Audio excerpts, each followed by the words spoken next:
Welcome to the Business of Story podcast, where the world's best storytellers from business, Hollywood, and beyond teach you how to use stories to communicate and connect with your customers. The Business of Story is sponsored by ACT, the best-selling customer management software for small business, and by Signal Labs, the real-time cross-media story tracking platform.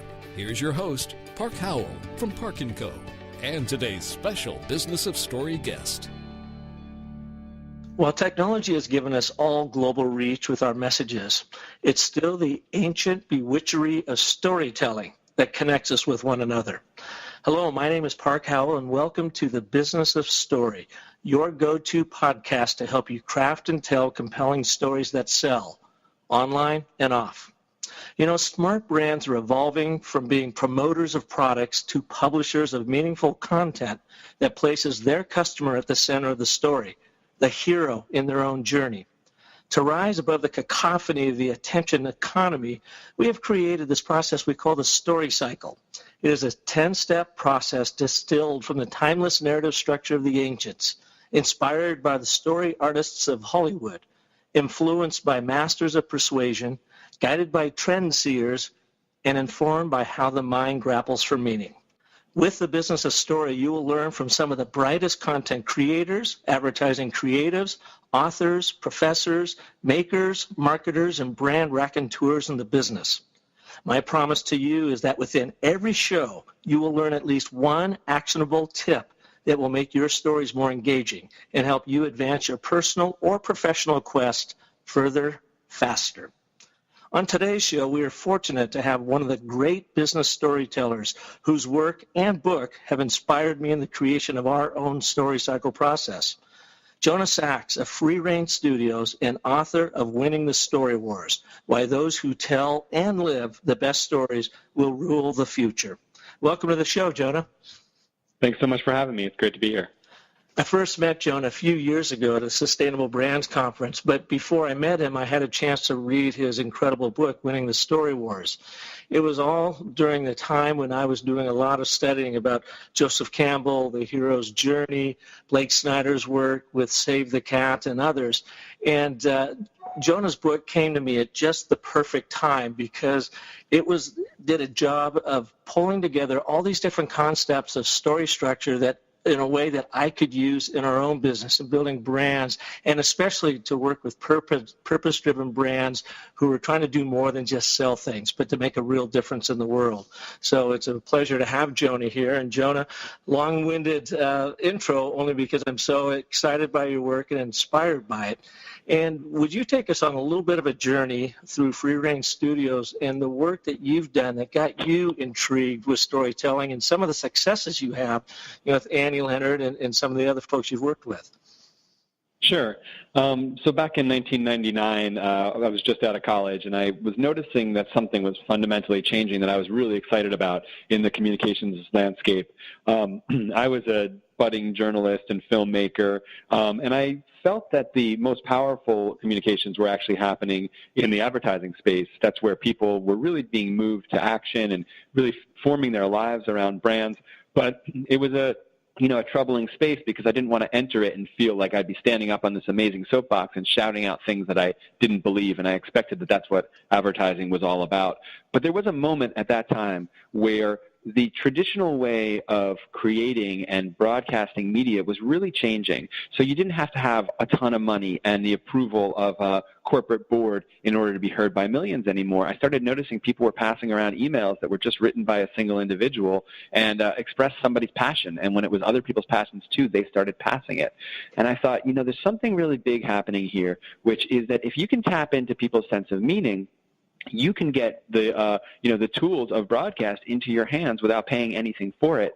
And I thought that at that time we would see a fundamental shift over the next 10 or 12 years, was what I was predicting, that messages that connected to people's values and their passions, what they truly cared about, would actually start traveling better than advertisements for sneakers or hamburgers. And so I founded a design and advertising company just to explore that sort of world. And we decided we'd only work with organizations and companies that we were really passionate about their causes and see if we could tap into that desire to share what matters most in audiences out there in the world. And so we started doing that. It was out of a closet. I literally worked in a closet. My friend slept on a futon in my apartment, and we shared one computer. And we just started playing with these ideas. And pretty early on, we started making these little flash movies. This was before you could use more than 200 kilobytes and hope anyone would see it. And we were making stuff about mountaintop removal, about sustainable fishing, about human rights, and we were getting, millions of viewers to be passing these things around for almost no cost. And that created a lot of excitement, but it also created a lot of pressure because people would see what we had done and say, hey, can you do that for my cause? And we fumbled around thinking about what makes something great because we had a lot of hits and we had a lot of flops. And we didn't know what the answer was. For a while, we thought it was humor. We got into spoofing pop culture quite a bit, and that seemed to work, as it still seems to these days. But it was when I had created 2 spoof videos, one based on the Matrix, it was called the Meatrix, about factory farming, and one based on Star Wars, which we call Grocery Store Wars, about organic foods, each getting about 30 million views online. Then I said, wait a minute, something is powerful happening here. Why are these stories that we're basically riding the coattails of so powerful that people who don't even care about these issues will start watching and passing it around, and you can expand that choir who cares about what you're talking about? And, Did you say 30 million views? Yeah, insanely. Yeah, I mean, that's just online. They got picked up by Fox News and CNN and USA Today. So, we were really living that dream of, starting with nothing and creating, without any broadcast tools, a major broadcast, essentially. And so, it wasn't just about people's passion. Something else was happening, and it was that we were tapping into these great stories. And I actually did a Google search when I was going to be giving a large talk one day and didn't know what to say. I did a Google search for Star Wars and The Matrix just to see what they had in common, and that's where I found out that both of those movies were written on the template of Joseph Campbell's hero's journey. I started looking into ancient mythology and starting to realize, wait a minute, it's not how funny you can be, it's not how good your design is, it's not how good your sound effects are, it's how great a story are you telling. And so at that time, Free Range Studios really started morphing into not just being an advertising company, but to seeing how helping clients with a socially responsible message, figure out how their brand itself could be a story. And like you were saying at the beginning of this episode, seeing that journey that the customer is on as an unfolding story across all kinds of social media touch points, and making sure that you really craft and hold that story and make that story something that people want to engage with and make their own. And so that's what we do now. We help our clients both create media, but also help figure out if your brand is a story, what story are you telling, how are you telling it, and what are the elements of that story that are going to be durable and inspiring over time. Mm-hmm. Now, in some of your first hits, when you were thinking that it was maybe humor that was pulling it off, but you realized it was story structure, did you actually create those as just innate storytellers, and they just came out of you that way, and it wasn't only until after you look back on it that you realized you already had this powerful story structure built into it, or did you do it with the intention of the hero's journey involved in those? Yeah, so I was a journalist filmmaker, and my partner at the time was a filmmaker, so we had quite a bit of idea of what makes a good story. But it was really, like I said, a kind of accident that we spoofed 2 films that we loved, The Matrix and Star Wars, and those really were intentionally crafted by the writers. Joseph Campbell actually participated in the writing of Star Wars and helped really guide it. And The Matrix was written very intentionally on the hero's journey. So it was spoofing those and just sort of naturally doing those movies again with a different theme that got me to realize what the hero's journey even was, and then realize, okay, there's some major insights in this template, and then a lot of other kind of ancient mythology elements that can really be leveraged for modern storytelling.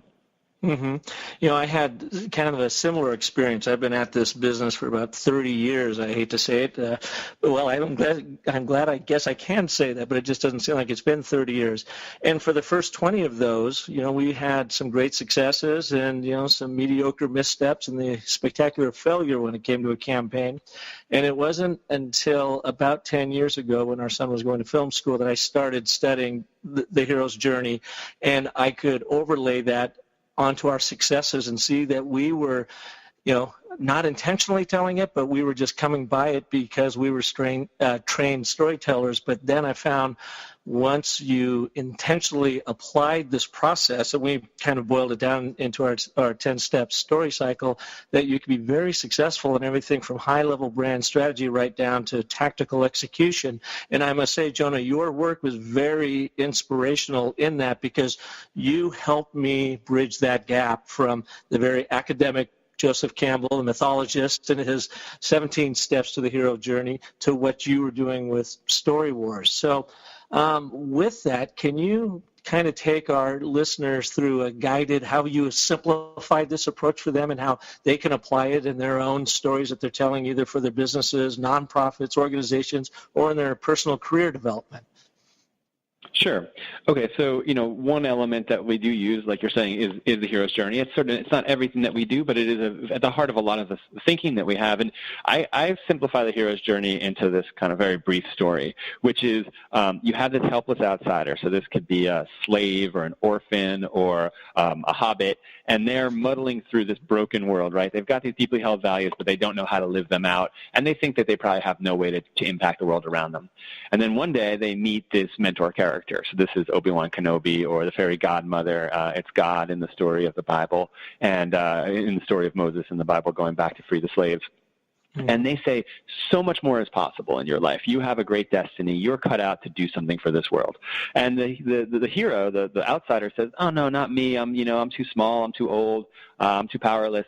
But the mentor says, no, you really do. And they hand the hero some kind of magic gift, like the red pill or the lightsaber or the Force, and says, take this and go and slay this dragon or go on this dangerous quest. And the hero finally says, okay, you're both asking me to live out my values and you're giving me a little bit of magic here. I'm going to go do that. Let's get going. And then the mentor says, no, I can't be there with you on this journey. You're doing it by yourself. And in the story in Star Wars, Obi-Wan Kenobi even lets himself be killed while Luke is on his dangerous journey. And so the hero goes into this beautifully interesting and dangerous and magical world, meets this dragon who's way more powerful than he or she is. And when they meet the dragon, they realize what's really wrong with their world. It wasn't just a kind of happenstance that the world was broken, but here's the source of the world's brokenness. They slay the dragon, and they take this treasure.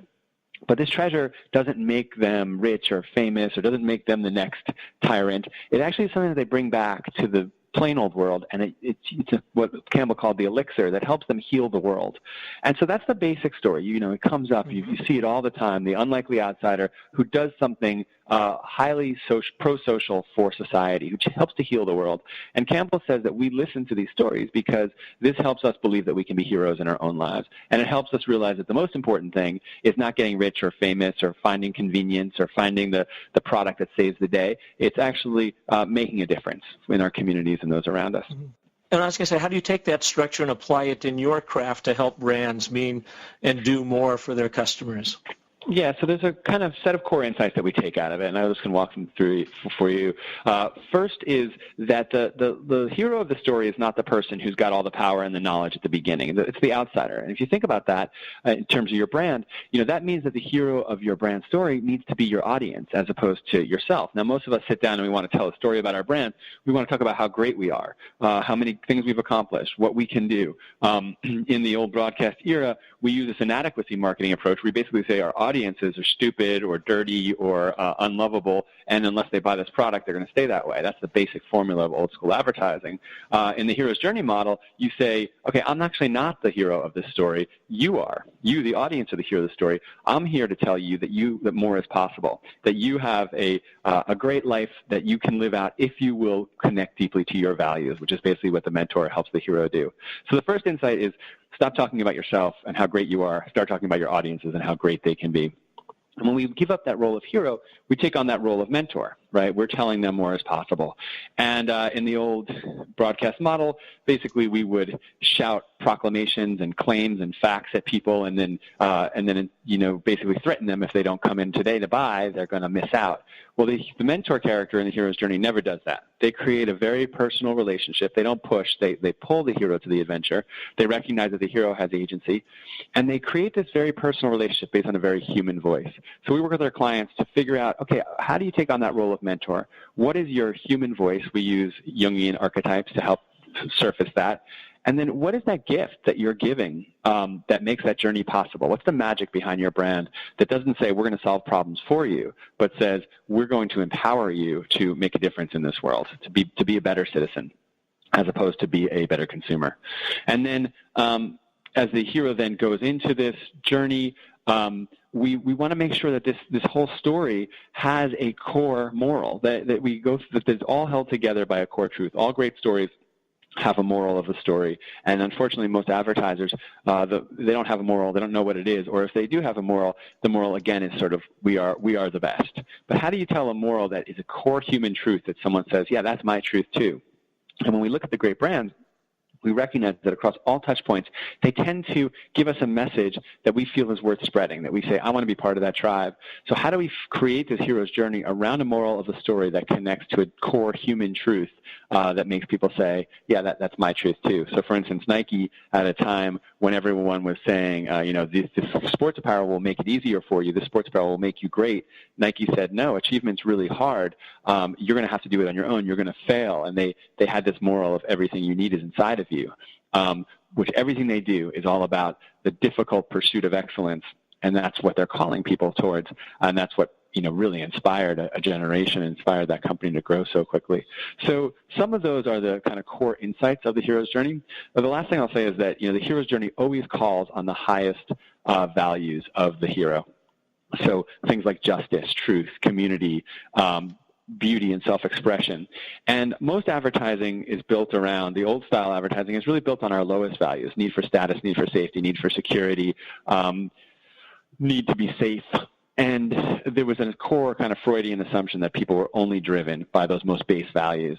But we believe that brands that are driven by higher values, Maslowian values of these highest human expression, are brands that really get people excited and going. So we really get our clients to think not so much about safety, convenience, comfort, et cetera, but think about, how can we draw people into a deeper sense of being themselves? And so you look at like Dove Real Beauty, it's talking about how the beauty myth is a lie, and let's stand for truth and justice. That's a soap and beauty product that's doing it, but people say, yeah, that's my truth too. Or we look at Obama, who didn't say in 2008, I'm going to fix this country for you, that say we can do it together, and how people say, like, yeah, that's a harder value proposition, but I actually want the harder value proposition because that puts me in the driver's seat.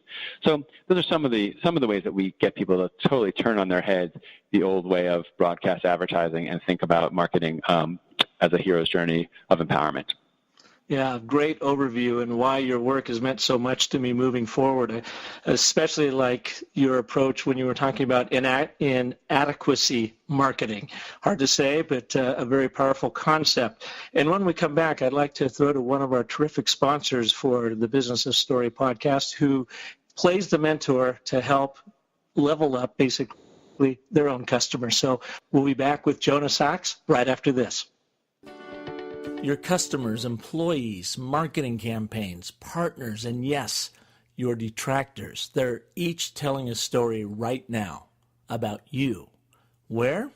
On social media, in traditional print publications, in blog posts, on television, basically everywhere. And it's happening 24/7, in real time. Your mission? Track these stories and the sources that share them, smartly manage them, analyze them rapidly, and discern what you should do next, what you should do now. No wonder you're tired.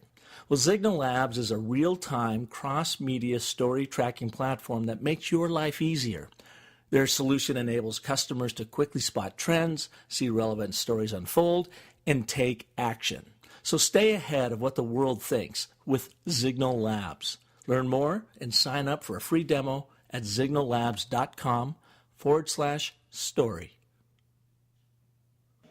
Welcome back to the Business of Story, and our guest today, Jonah Sachs, the author of Winning the Story Wars and the founder of Free Range Studios, work you've seen a lot of online, and he will give us an idea of where we can see some of his great work.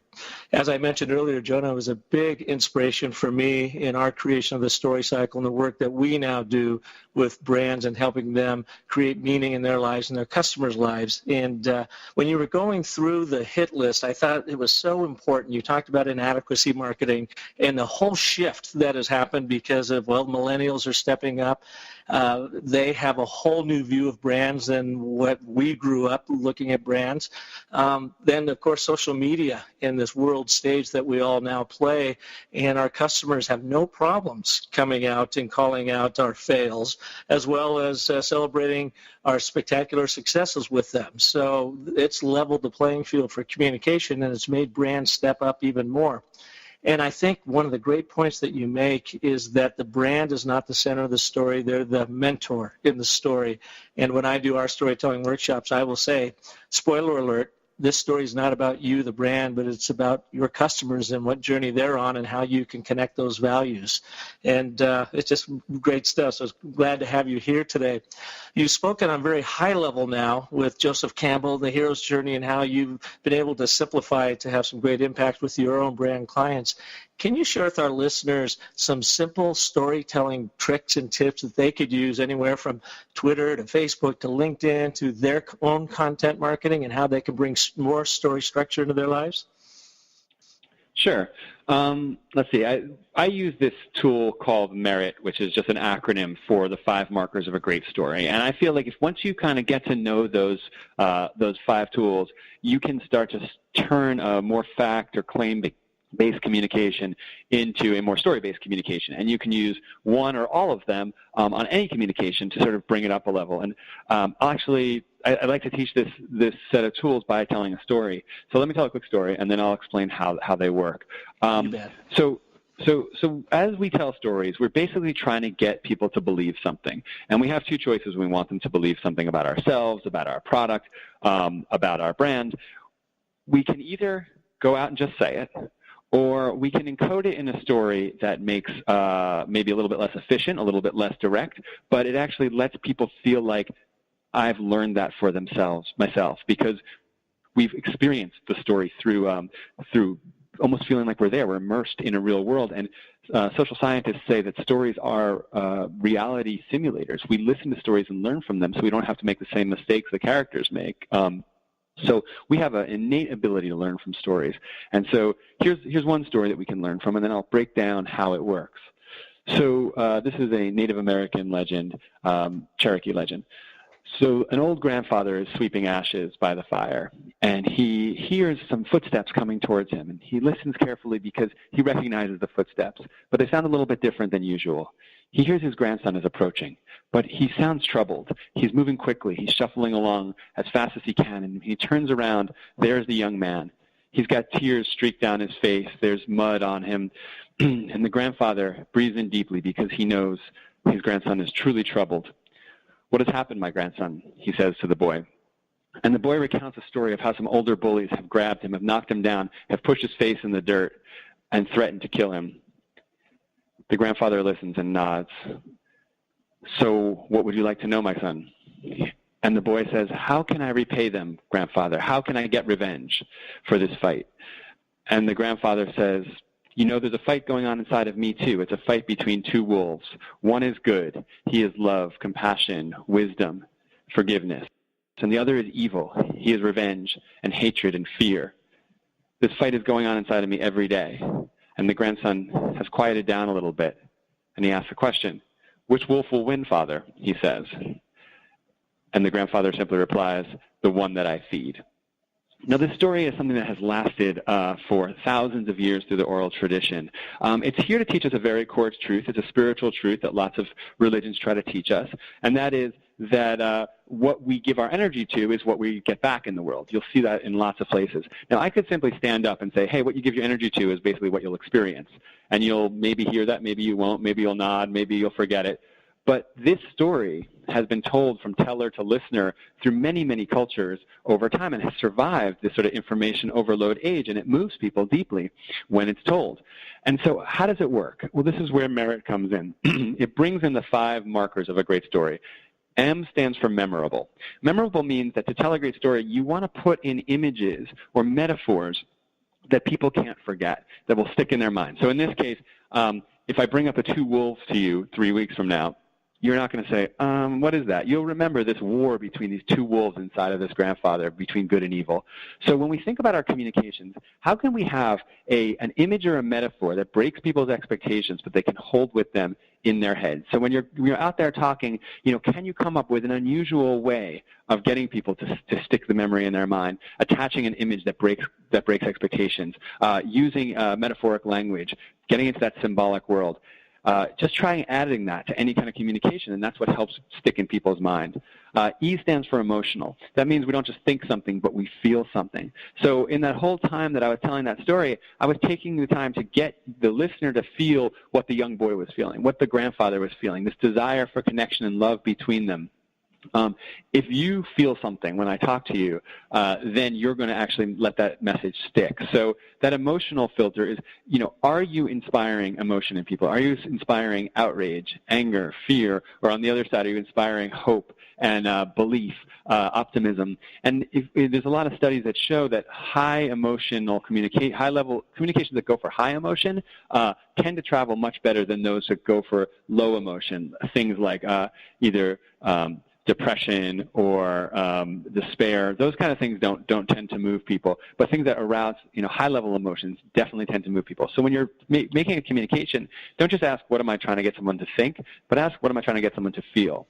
Relatable. Stories are not about just abstract claims. They are about real people or imagined people. And so those people, when you think about the hero of your story, your audience, your listener, are you talking about and communicating about human beings where the listener can say, hey, that could be me when they listen to that story? That is so critical. We want to see people who don't necessarily look like us racially or income-wise. Those are not the important things. We want to look at people that we can say, hey, I want to know what happens to that person, because by watching that, I'll know what happens to me if I act in that way. So can we get our communications to be human-based, and then are those humans that we're featuring relatable to our audiences? Immersive. It comes back to that whole thought of we buy with our hearts and justify our purchases with our heads. It's so often absolutely. Features and benefits when we completely miss the heart. Absolutely. I mean, that is, the whole elephant and rider, idea that made famous by Jonathan Haidt and the Heath brothers. These are ideas that, we are constantly making emotional snap decisions we don't even understand and then justifying them later. So, are we creating emotion and relatability in our communications? Immersive, that just simply means make the people feel like they're there. Don't get into the big picture too quickly. I'm trying to teach you a spiritual truth with that story, but I'm talking about ashes in a fireplace. I'm talking about footsteps and sounds. So the more that you can bring forth sights, sounds, smells, and describe them or bring them to people, the more that's going to stick and make them feel like, oh, I'm part of this story. I'm here. And then finally, tangible, having things play out. As much as we would like to have to talk to people about the big picture, having things play out on the human scale is incredibly important. We made this movie, The Story of Stuff, about the entire materials economy, how everything is made and disposed of in our world. Incredibly abstract and complex. But we told that story on the scale of individuals living a simple, experiences. So how do things take place in the here and the now on a tangible human scale? So again, it's just, I'd take whatever I'm writing or putting together or movie I'm making and just constantly challenge myself to bring up the memorability, the metaphor and the symbolic language, the emotion, the relatability of the characters, the sensual nature of it, the sights, sounds, and smells, and then always challenge myself to bring all ideas to the tangible human scale.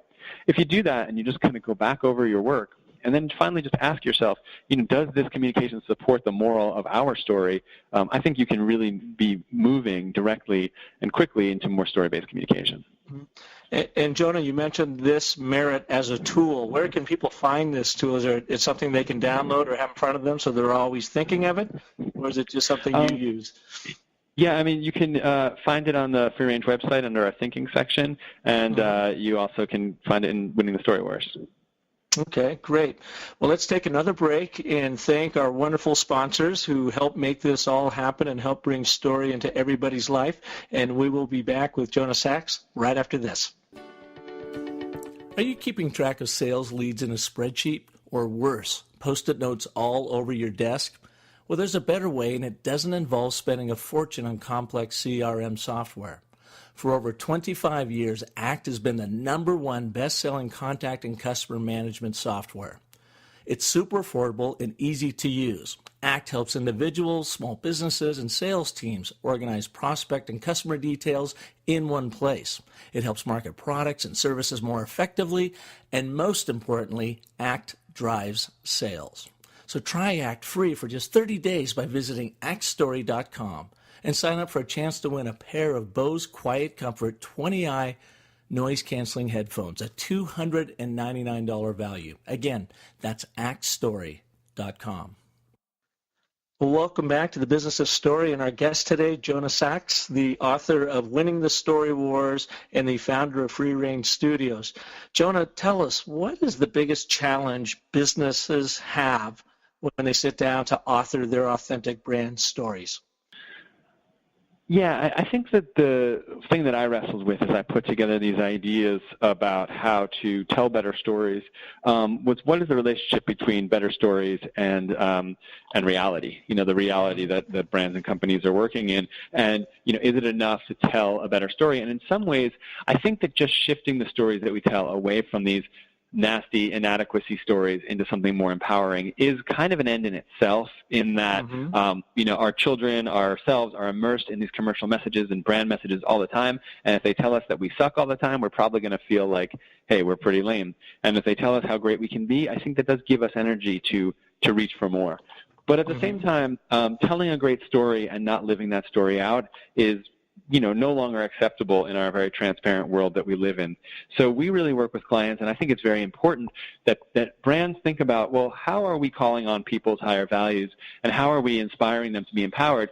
But then also, what are we doing ourselves to live those values out every single day with our customers, with our suppliers, internally with our employees? And that if you are telling a story that's not really consistent with your behavior, that's a huge liability, because you're going to get found out, and people are going to start, asking you to live that expectation. And people love to point out hypocrisy with brands these days. So that's a liability for sure, but I think it's also a very powerful positive force. If you can set a story strategy from your values to your morals to all these other elements we've been talking about, and say, hey guys, this is the story we're telling the world. Now, that puts a huge pressure on us to actually figure out how to get better at living these values, how to get better at bringing this story into reality. It can be a huge focusing agent for an organization or for a brand to say, now we know what we really crafted what the world is expecting of us. Now let's go out and make it happen. And so in my book, I tell stories about those who fail to do that and how embarrassing that can be, and those who are really on that journey and really defining a journey for themselves. And in that way, I think that marketers and advertisers, who, by the way, rank lowest for all in public perception for all professions, they can actually be agents of very positive and powerful change, because we used to think of it in terms of, here's what the company's doing. Now advertisers go out and say something about it that's going to sell.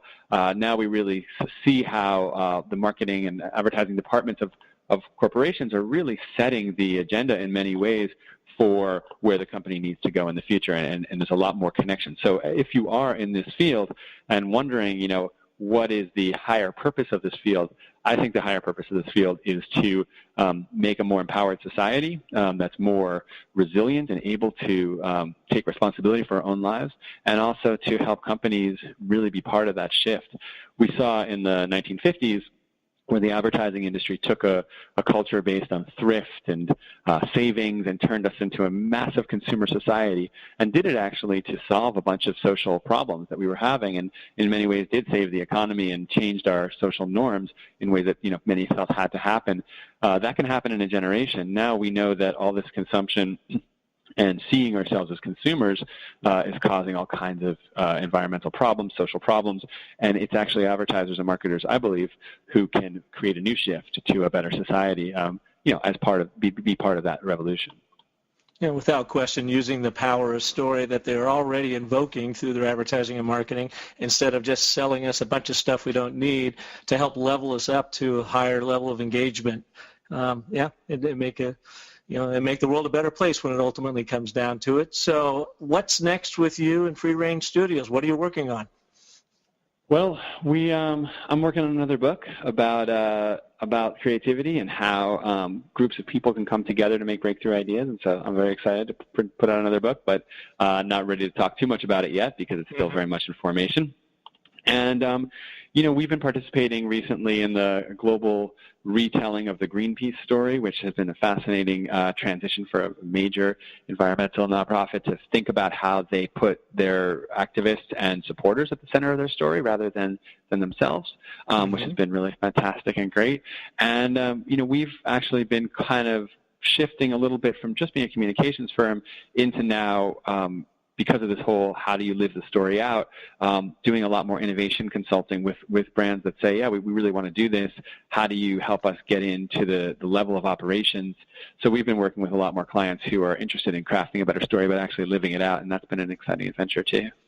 That's awesome. It takes you from just being a story artist to a story innovator to really help people live and deliver on their values, not just talk about it. Congratulations, and thank you again for being a very important guest on the Business of Story. I really have always admired your work, and I really appreciate you being a part of the program here.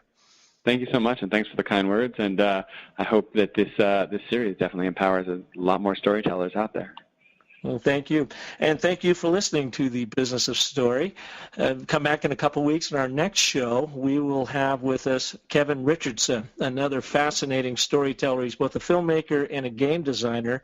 Where I came across Kevin is when he won Volkswagen's Fun Theory contest in 2010 with his program called Speed Camera Lottery, turning the negative loop of getting a ticket into the positive loop of actually earning money by driving the speed limit. Pretty interesting stuff and a great way to bring story into our lives. Now go to iTunes and please give us a review of the show if you would. We would love to hear what you think of it and how we can make it stronger for you. And if you like what you're hearing, please share it with all of your friends. We'll see you next time on the Business of Story. Thank you. Thanks for tuning in to The Business of Story. Don't forget there are terrific free storytelling resources for you at thebusinessofstory.com, where you'll also find the complete show archive. The Business of Story is sponsored by Park & Co., Signal Labs, and ACT, and is produced by Convince and Convert Media. Find more great shows like The Business of Story at marketingpodcasts.com, the first search engine for marketing podcasts.